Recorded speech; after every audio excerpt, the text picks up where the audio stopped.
अयोध्या में राम मंदिर चढ़ावा चोरी के मामले में एसआईटी की रिपोर्ट सामने आ चुकी है। रिपोर्ट के मुताबिक सीसीटीवी फुटेज में चढ़ावे की गिनती के दौरान चोरी और गबन के 70 सबूत मिले हैं। अनुकल्प मिश्रा, अविनाश शुक्ला, लवकुश मिश्रा, मनीष यादव, करुणेश पांडे और रमाशंकर मिश्रा नोटों की गड्डियां चुराते हुए उन्हें अपने जूते मोजे में छिपाते हुए दिखाई दिए।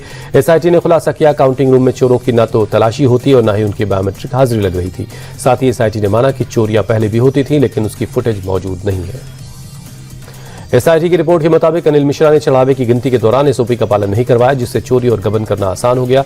साथ ही चढ़ावा गिनती के इंचार्ज सुभाष श्रीवास्तव ने भी लापरवाही बरती। एसआईटी की रिपोर्ट में खुलासा हुआ कि जिन गिनती करने वालों की सैलरी 20,000 रुपए है, उनके बैंक अकाउंट से बड़े कैश और एफडी के सबूत मिले। साथ ही टिन्नू यादव के पास अलग अलग हांडियों की चाबी होती थी, जिसके लिए उसको कोई औपचारिक अधिकार नहीं दिया गया था। वहीं टिन्नू यादव की सिफारिश पर मनीष यादव को काउंटिंग के काम पर लगाया गया।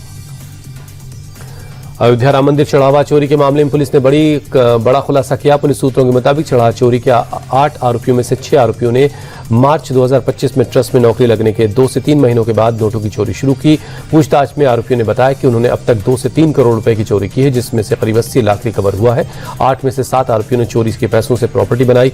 पुलिस सूत्रों के मुताबिक आरोपी चोरी के पैसे से 14 कोसी परिक्रमा के पास जंगलों में शराब पार्टी किया करते और वहीं पैसों का बंटवारा होता।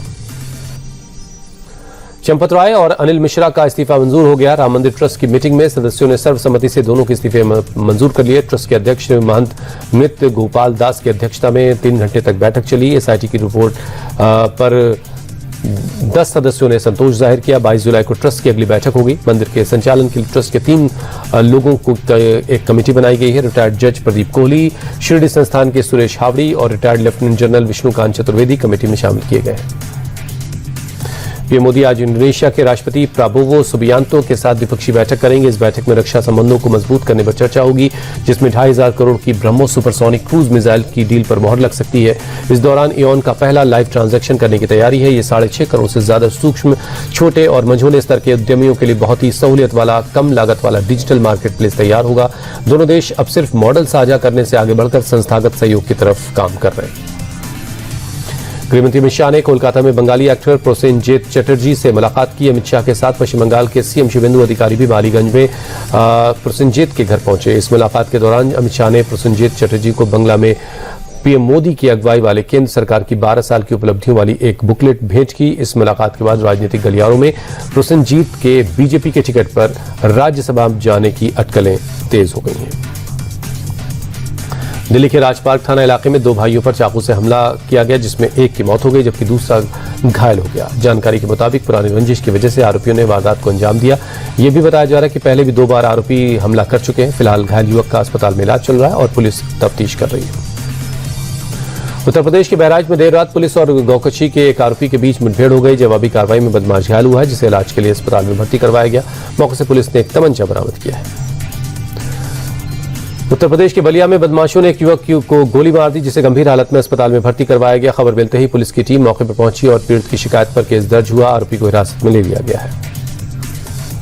मुंबई में एक बिल्डिंग की लिफ्ट के शाफ्ट गिरने से एक लड़के की मौत हो गई। हादसे की खबर मिलते ही परिवार में मातम छा गया। बताया जा रहा है कि खेलने के दौरान यह हादसा हुआ। खबर मिलने पर पुलिस की टीम मौके पर पहुंची और मामले की जांच शुरू की गई। महाराष्ट्र के नासिक में बादल फटने की आशंका को देखते हुए प्रशासन अलर्ट है। किसी भी तरह की घटना से निपटने के लिए पूरी तैयारी की गई। बीती रात मंत्री गिरीश महाजन त्र्यंबकेश्वर पहुंचे और अधिकारियों से पूरी जानकारी ली। प्रशासन के मुताबिक जहां भी किसी को खतरा है, उसे दूसरी जगह शिफ्ट किया जा रहा है। पुणे में हुई भारी बारिश के बाद कामशेत गांव के पास इंद्राणी नदी उफान पर है, जिसकी वजह से मावल और उसके पास का इलाका पानी में डूब गया है। खेतों में पानी भर चुका है। मुख्यालय से गांव का संपर्क कट चुका है। लोगों के सामने पशुओं के चारे तक का संकट खड़ा हो गया है। मुंबई पुणे एक्सप्रेसवे के कनेक्टिंग लिंक पर 19 घंटे के बाद गाड़ियों की आवाजाही बहाल हो पाई। खंडाला एग्जिट के पास लैंडस्लाइड की वजह से मुंबई की ओर जाने वाली लेन बंद हो गई थी। प्रशासन ने मोर्चा संभालते हुए बीती रात गाड़ियों की आवाजाही को एक बार फिर से बहाल कर दिया है। गुजरात के वापी में हुई भारी बारिश की वजह से कई इलाकों में हालात खराब हैं। सड़कों पर सैलाब जैसा नजारा है। घुटनों तक पानी के बीच लोग आने जाने को मजबूर है। कई घरों और दुकानों में पानी घुस गया है, जिससे लोग काफी परेशान हैं। जल भराव की वजह से ट्रैफिक पर काफी बुरा असर पड़ा है। राजस्थान के जैसलमेर में बीती शाम अचानक मौसम में बदलाव देखा गया। शहर में धूल भरी आंधी चलने से जनजीवन बुरी तरह प्रभावित हुआ। लोगों को काफी परेशानियों का सामना करना पड़ा। इस दौरान आसमान पीला सा दिखाई दिया। लखनऊ में मुख्यमंत्री योगी आदित्यनाथ ने वृक्षारोपण अभियान की तैयारियों और उसकी सफलता को लेकर के एक मीटिंग की। इस बैठक के दौरान मुख्यमंत्री ने निर्देश दिया कि ज्यादा से ज्यादा पेड़ लगाए जाएं और उनको सुरक्षित रखने का भी ध्यान रखा जाए। ईरान के पूर्व supreme leader Ayatollah Ali Khamenei के जनाजे में जन सैलाब उमड़ रहा है। तेहरान के इमाम हुसैन स्क्वायर से राष्ट्रगान के साथ शुरू हुई यात्रा में एक अनुमान के मुताबिक 50 लाख से ज्यादा लोग शामिल हुए। किसी इमाम की दरगाह की तरह जालियों से सजे हुए उनके ट्रक को तेहरान की अहम सड़कों से गुजारा गया। लोगों ने ट्रक पर फूलों की बारिश की। आयतुल्लाह अली खामनेई और उनके परिवार की 28 फरवरी को इजरायली हमले में जान गई थी।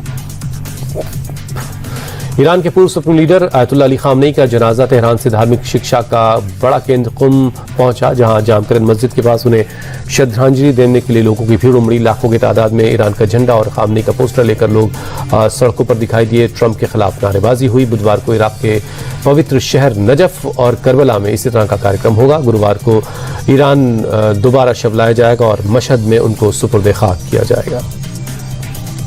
अमेरिकी प्रशांत क्षेत्र के गुआम में सुपर टाइफून बावी का कहर देखने को मिला। 241 किलोमीटर प्रति घंटे की रफ्तार से चली हवाएं और भारी बारिश ने गुआम और उत्तरी मारियाना द्वीपों में तबाही मचाकर रख दी। मौसम विभाग के मुताबिक बावी कैटेगरी 5 का तूफान है और इसमें हवा की रफ्तार 290 किलोमीटर प्रति घंटे से 350 किलोमीटर प्रति घंटे तक हो सकती है, जिससे विनाशकारी तबाही का खतरा होता है। इससे समंदर में 11 मीटर ऊंची लहरें उठ सकती हैं। मौसम विभाग ने गुआम में 20 इंच से ज्यादा बारिश की चेतावनी जारी की है।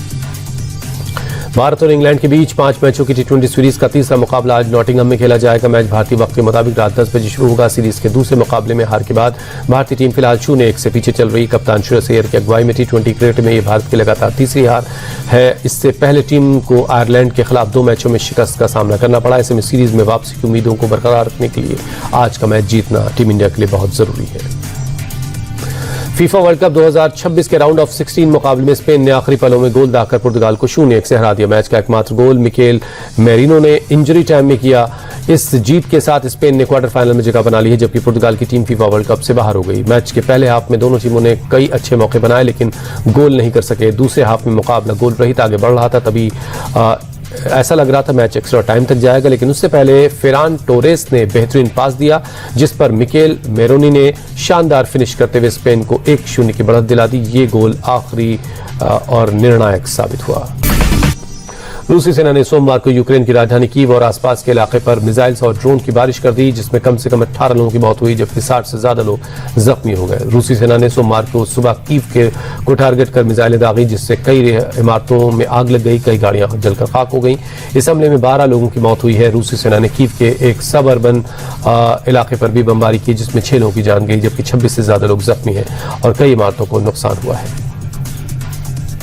श्रीलंका की राजधानी कोलंबो के पास नेगोम्बो की एक जेल में कैदियों के बीच भड़के दंगे ने पूरे देश को हिलाकर रख दिया। रविवार की रात से जेल में शुरू हुए इस दंगे में अब तक 25 लोगों की जान चली गई, जबकि 100 से ज्यादा लोग जख्मी हो गए, जिनमें कई की हालत गंभीर है। मारे गए लोगों में कैदियों के अलावा जेल के कर्मचारी भी हैं। जेल प्रशासन के मुताबिक झगड़े की शुरुआत कैदियों के बीच हुई। बीच बचाव करने गए गार्ड्स पर भी कैदियों ने हमला बोल दिया। अमेरिका के ओहियो में डीरेल हुई एक ट्रेन का हाइड्रोक्लोरिक एसिड से भरा टैंकर प्रशासन के लिए मुसीबत बन गया है। रविवार की रात नॉर्फॉक सदर्न रेलवे की एक मालगाड़ी डिरेल हुई और 19 डिब्बे पटरी से उतर गए, जिसमें एक टैंकर है जिसमें हाइड्रोक्लोरिक एसिड भरी हुई है। इस हादसे के तुरंत बाद रेलवे अधिकारियों ने आसपास के इलाकों को खाली करवाया, क्योंकि टैंकर से हाइड्रोक्लोरिक एसिड के रिसाव और ब्लास्ट का खतरा बना हुआ था। हालांकि इमरजेंसी मैनेजमेंट के लोगों ने क्रेन की मदद से टैंकर को एक ट्रक पर लादकर मौके से हटा दिया है। अमेरिकी प्रशांत क्षेत्र के गुआम में सुपर टाइफून बावी का कहर देखने को मिल रहा है। 241 किलोमीटर प्रति घंटे की रफ्तार से चली हवा और भारी बारिश ने गुआम और उत्तरी मारियाना द्वीपों में तबाही मचाई। मौसम विभाग के मुताबिक बावी कैटेगरी 5 का तूफान है और इसमें हवा की रफ्तार 290 किलोमीटर प्रति घंटे से 350 किलोमीटर प्रति घंटे तक हो सकती है, जिससे विनाशकारी तबाही होती है। इससे समंदर में 11 मीटर ऊंची लहरें उठ सकती हैं। मौसम विभाग ने गुआम में 20 इंच से ज्यादा बारिश की चेतावनी जारी की है। अल्बानिया के कई इलाकों में जंगलों में लगी आग लगातार भड़कती जा रही। तेज हवाओं की वजह से आग तेजी से फैल रही है और जंगलों के अलग अलग हिस्सों को अपनी चपेट में ले रही है। फियर इलाके में अल्बानिया वायुसेना के हेलीकॉप्टर जंगल की आग पर काबू पाने में लगे हैं। जिन रिहायशी इलाकों में जंगल की आग फैलने का ज्यादा खतरा है, प्रशासन ने उनको खाली करवा लिया। इस बीच पुलिस ने एक युवक को गिरफ्तार किया, जिस पर अपनी जमीन में सूखे घास फूस में आग लगाने का आरोप है। पुलिस के मुताबिक कई गांवों में संपत्तियों का भारी नुकसान हुआ है।